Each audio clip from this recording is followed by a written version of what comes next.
Caste certificate, cast या तो cast validity certificate का प्रोसेस कैसा होता है, उसके नियम कैसे है, और अगर हमारे पास में डॉक्यूमेंट्स, प्रॉपर डॉक्यूमेंट्स नहीं है तो हमें कास्ट सर्टिफिकेट या कास्ट वैलिडिटी सर्टिफिकेट कैसे प्राप्त करें, इस बारे में आज हम इस वीडियो में देखेंगे। नमस्कार दोस्तों, मैं फिरदौस शेख, डिजिटल बनो यूट्यूब चैनल में आपका स्वागत है।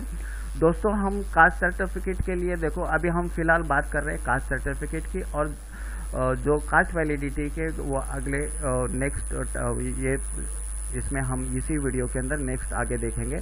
तो कास्ट सर्टिफिकेट के लिए हम देखो सेतु केंद्र से भी अप्लाई कर सकते हैं, या तो महाई सेवा केंद्र से अप्लाई कर सकते हैं, या तो हम पर्सनली व्यक्तिशः भी ऑनलाइन अप्लाई कर सकते हैं अपने सरकार पोर्टल के माध्यम से।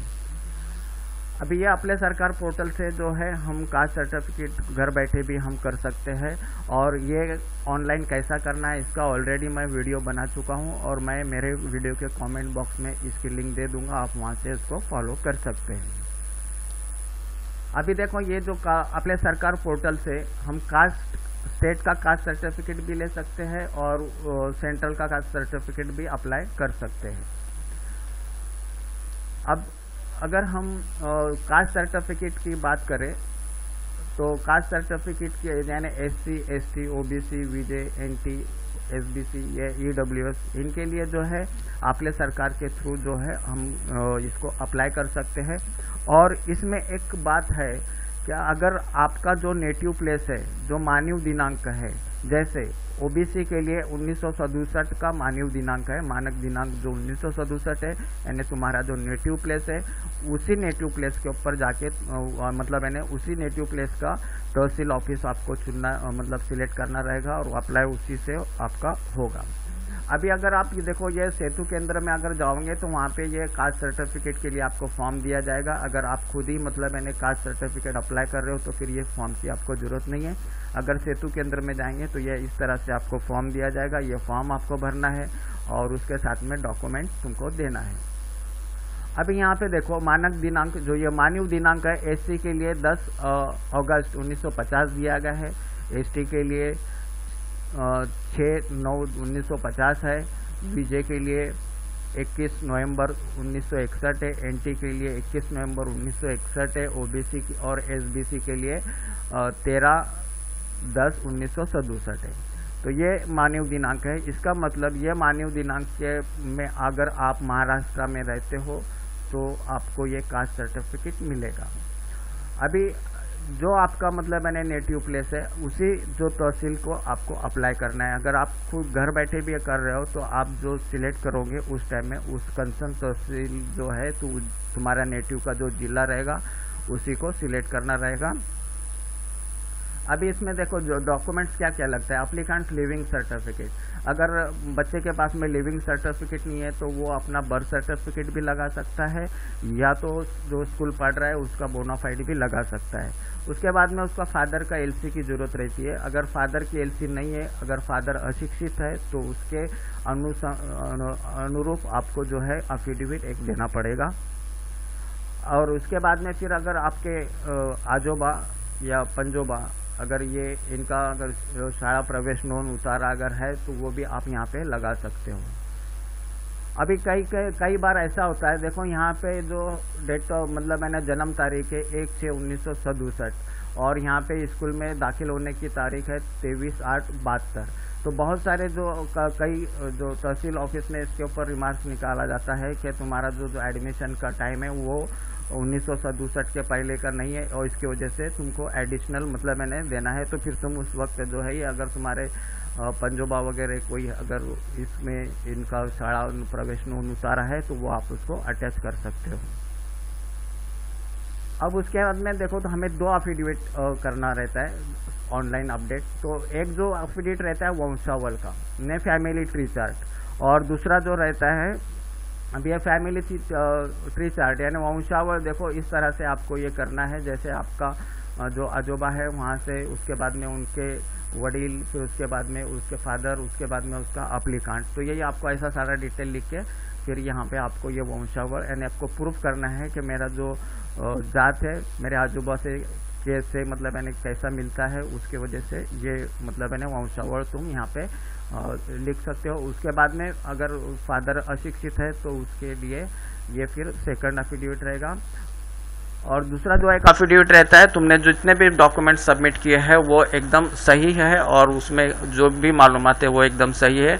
और इसमें अगर आपकी जात कास्ट अगर नहीं है और आप बोगस कास्ट सर्टिफिकेट या बोगस डॉक्यूमेंट्स के आधार अगर आप कास्ट सर्टिफिकेट प्राप्त करते हो तो आपको 2 साल की सजा या 20,000 रुपये दंड या तो दोनों भी आपको देना पड़ेगा। हो सकता है आपने अगर शैक्षणिक काम के लिए अप्लाई किया रहेगा तो आपके वो शैक्षणिक का जो एडमिशन है वो भी कैंसिल हो सकता है। अगर नौकरी के लिए अप्लाई किया रहेगा तो आपकी नौकरी भी जा सकती है। तो हो सके उतने अपने जो डॉक्यूमेंट्स है ओरिजिनल डॉक्यूमेंट सबमिट करें। अभी हमने देखे यहाँ पे शैक्षणिक विषय जो पुरावे थे, अब हम देखते हैं महसूल विषयक पुरावे। तो देखो मैंने एक ऑलरेडी वीडियो बनाया है। अगर हमारे पास में जूने डॉक्यूमेंट्स हमारे जो महसूल के रेवेन्यू डिपार्टमेंट के जूने डॉक्यूमेंट्स हमारे पास नहीं है तो उसको हम कैसे सर्च करें, तो ये गवर्नमेंट ने एक वेबसाइट बनाई है। तो वो वेबसाइट का वीडियो मैंने ऊपर एक वीडियो बनाया है, वो भी मैं अब मेरे कमेंट्स बॉक्स में उसकी लिंक दूंगा। आप वहाँ से भी वो वीडियो देख के आपके जो जूने डॉक्यूमेंट्स है वो ढूंढ सकते हो। अब इसमें जो महसूली डॉक्यूमेंट्स है उसमें 7/12 एक आता है, गौ नमूना 14 आता है और कोतवाल बुक नक्कल, जन्म मृत्यु दाखला। पूर्वी जो भी जन्म मृत्यु के दाखले होते थे उसके अंदर तुम्हारी जात का भी मेंशन यानी किया जाता था।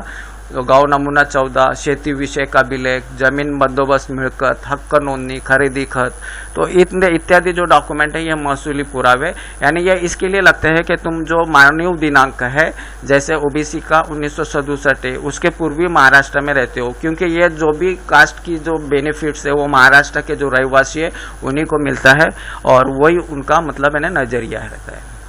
अभी बहुत से लोगों का जो पुरावा ही नहीं रहता है, जैसे भटके जाति के जो बहुत सारे जो लोग हैं वो भटकते, उनका मतलब है एक स्टेबल कुछ ये नहीं रहता है।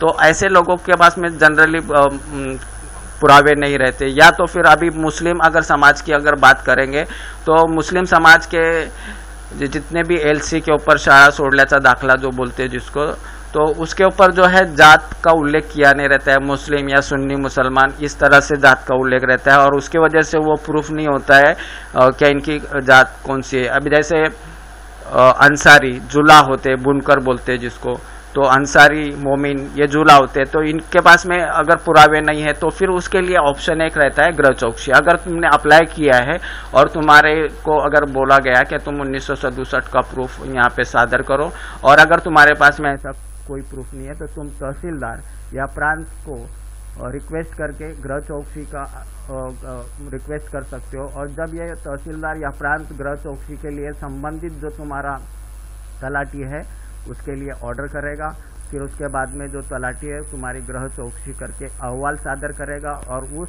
गृह चौकसी के अहवाल के आधार तुमको कास्ट सर्टिफिकेट प्राप्त होगा। अभी ये कास्ट सर्टिफिकेट जो है हम अप्लाई वहीं पे कर सकते हैं जहाँ पे हमारा मानव दिनांक का पूर्वी का रहवास है। यानी अगर ओबीसी की बात करें तो 1967 की प्रूफ है, तो 1967 में तुम्हारा जो नेटिव है वहाँ के जो तहसील को ही आप अप्लाई कर सकते हो। अभी कास्ट वैलिडिटी के अंदर देखिए जितने भी डॉक्यूमेंट्स हमने कास्ट सर्टिफिकेट के लिए अभी हमने देखे थे उतने ही डॉक्यूमेंट कास्ट सर्टिफिकेट के अंदर भी कास्ट वैलिडिटी के लिए भी लगते हैं। अब कास्ट वैलिडिटी के अंदर देखो एससी, ओबीसी, एसबीसी, वीजे, एनटी, इनको अगर वैलिडिटी ऑनलाइन अप्लाई करना रहेगा तो उनको भारतीय वैलिडिटी maharashtra.gov.in ये साइट के ऊपर जाना है। उसी के तरह एसटी को के कैंडिडेट को अगर आप ऑनलाइन अप्लाई करना है तो eTribeValidity.mahaonline.gov.in ये वेबसाइट के ऊपर जाके ऑनलाइन अप्लाई कर सकते हैं। अभी ये दोनों के ऊपर भी मैंने वीडियो ऑनलाइन कैसे बनाना है इसके बारे में वीडियो मैंने बनाया हुआ है। अगर आपको वो वीडियो देखना है तो मैं मेरे वीडियो के कमेंट बॉक्स में उसकी लिंक दे दूंगा, आप वहाँ से उसको फॉलो कर सकते हो। अभी जो एजुकेशन पर्पज यानी शैक्षणिक अभ्यासक्रम के लिए अगर आपको ये कास्ट वैलिडिटी करना है तो जब आप 11वीं या 12वीं में अगर साइंस स्ट्रीम से या तो वोकेशनल स्ट्रीम से अगर आप पढ़ रहे हो तो उसके लिए तुम कास्ट वैलिडिटी के लिए अप्लाई कर सकते हो। ये या तो व्यावसायिक अभ्यासक्रम के अंदर अगर आप एडमिशन लेना चाहते हो और उसके लिए आपको कास्ट सर्टिफिकेट की ज़रूरत पड़ेगी, तब भी आप ये यहाँ से अप्लाई कर सकते हो। नौकरी के लिए अगर करना है तो तुम्हारा जो संबंधित डिपार्टमेंट का लेटर लगेगा, और अगर निवडणूक यानी इलेक्शन के लिए चाहिए तो फिर आपको जो है निवडणूक अधिकारी का जो है वो लेटर लगता है, उसके अनुरूप आप जो है ऑनलाइन अप्लाई कर सकते हो। तो ये संबंधित खाते का जो पत्र है वो आपको लगेगा। और बहुत से बार ऐसा होता है, बहुत से जो विद्यार्थी रहते हैं वो 11वीं 12वीं में जो है कास्ट वैलिडिटी के लिए अप्लाई करने का मिस कर देते। तो इस ऐसे वक्त में जब वो किसी व्यावसायिक अभ्यासक्रम के लिए अप्लाई कर रहे, या तो अगर वो CET अगर मतलब देके, जैसा भी नीट हो गया या तो JEE का जो है उसका जो लेटर रहता है, उसका जो वो लेटर के आधार पे ये अप्लाई कर सकता है। अभी कास्ट वैलिडिटी में अगर आपके पास में कोई भी पुरावा नहीं है, तब भी आप अगर समझो तुमको अप्लाई करने के बाद में अगर ऑब्जेक्शन आता है, तब आप फिर वहाँ पे जो है कमिटी को एक विनंती कर सकते हैं, माझ्याकडे कोणतेच पुरावे नाही आणि समितीने निर्णय घ्यावा, ऐसा करके अगर आप वहाँ पे लिख के देते हो तो संबंधित जो कमेटी है तो वो कमेटी फिर उनके पास अंडर में जो दक्षता पथक होता है, तो ये दक्षता पथक के अंदर जो है DYSP प्लस PI रैंक के अधिकारी रहते हैं, और ये अधिकारी फिर आपका जो नेटिव प्लेस है वहाँ पे जाएंगे, और वहाँ पे जाने के बाद में फिर आपकी चौकसी करने के बाद में वो जो रिपोर्ट रहता है वो कमेटी को सादर करते हैं, और फिर कमेटी वो दक्षता पथक का जो रिपोर्ट है उसके अनुरूप आपको जो है कास्ट वैलिडिटी प्रदान करते हैं।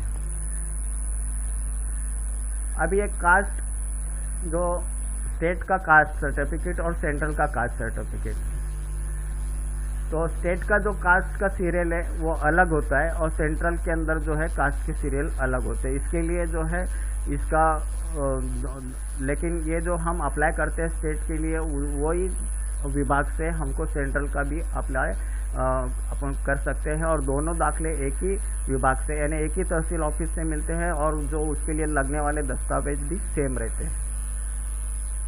अभी सेंट्रल कास्ट सर्टिफिकेट की वैलिडिटी कैसे करें, ऐसे अनेक हमारे जो दर्शक है उनका कमेंट था। तो देखो, सेंट्रल की जो कास्ट वैलिडिटी की ऐसी कोई भी एक ये शाखा नहीं है, लेकिन जब उनको लगता है कि इसका जो सर्टिफिकेट है वो वैलिडेट है या नहीं, तो वो संबंधित जो डिपार्टमेंट है, आपने जो कास्ट सर्टिफिकेट सादर किया है उस कास्ट सर्टिफिकेट के कलेक्टर को उनका जो है एक लेटर जाता है, और वो कलेक्टर फिर जो आपका सर्टिफिकेट इशूइंग तहसीलदार है उसको मतलब भेजने के बाद में वो वेरीफाई करता है कि वो तुम्हारा जो कास्ट सर्टिफिकेट है वो सही है या कैसे, और उसके अनुरूप जो है ये कास्ट सेंट्रल की कास्ट वैलिडिटी हो जाती है। तो दोस्तों, इस तरह से जो है ये हम अगर हमारे पास डॉक्यूमेंट भी नहीं है तो हम अगर कास्ट सर्टिफिकेट प्राप्त करना चाहते हैं तो तहसीलदार या तो प्रांत को भी हम रिक्वेस्ट करके गृह चौकसी की उसमें मतलब मैंने लिख सकते हैं, और गृह चौकसी होने के बाद में आपको कास्ट सर्टिफिकेट मिल जाता है। उसी के तरह अगर आप कास्ट वैलिडिटी में भी अगर आपके पास में डॉक्यूमेंट नहीं है तो आप वो समिति को इसके बारे में रिक्वेस्ट कर सकते हैं, और उसके बाद में समिति दक्षता पथक के रिक्वेस्ट के ऊपर मतलब मैंने रिपोर्ट मांगेगी, और वो रिपोर्ट के अनुसार आपको जो है कास्ट वैलिडिटी सर्टिफिकेट प्राप्त हो जाएगा। तो दोस्तों, आज के लिए हम यहीं रुकेंगे। धन्यवाद। जय हिंद, जय महाराष्ट्र।